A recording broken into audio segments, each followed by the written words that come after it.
Чараның тантаналы өлеше Коръән сүрәләрен уку белән башланды. Бәйрәм кунакларын Ирек хәзрәт Сәйфуллин сәламләде.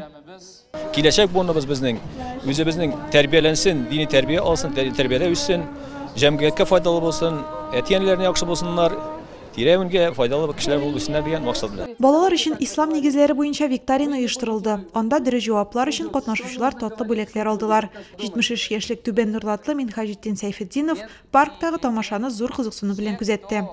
Әйбәт күренеш инде бу. Бу дингә бер этәреш була иде ул. Яшьләргә бигрәк тәңле. Әлфия Галәветдинова да әлеге чара традициягә керсен иде дигән теләктә.